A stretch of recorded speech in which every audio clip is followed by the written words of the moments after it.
The pressure had been building up, and it is perhaps a question of just when and not if the two public officials would resign. But that has now come to pass. Uhuru Kenyatta has stepped aside from his post as finance minister, bowing to rising pressure from within and outside the Grand Coalition government.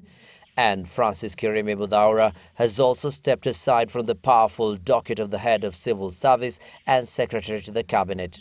The two have for years been seen as some of the strongest allies and confidants of President Kibaki, who, according to a presidential press service statement, has since accepted their decisions to step aside.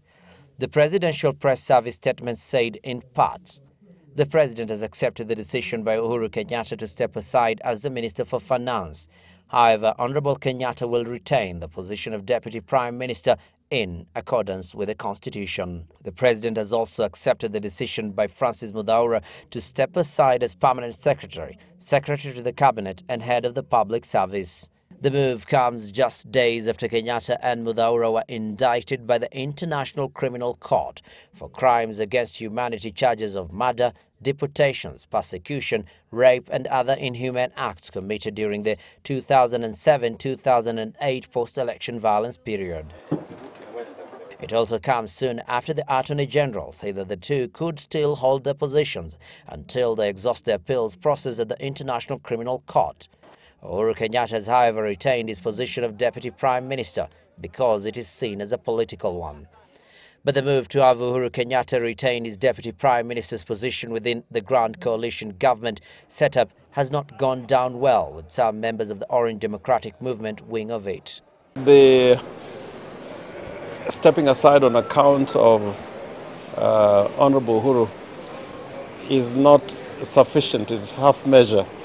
President Kibaki has moved to fill the positions left vacant by Kenyatta and Muthaura. Dear Member of Parliament and Metropolitan Development Minister Robinson Githae now becomes the acting finance minister.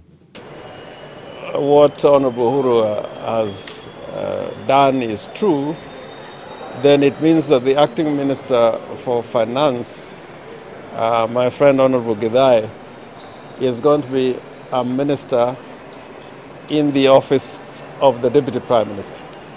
So essentially, nothing has really happened. And Internal Security Permanent Secretary Kimemia has been picked as the acting head of civil service and secretary to the cabinet.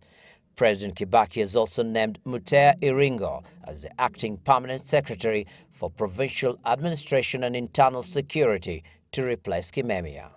Abdi Osman, Citizen Live at 9.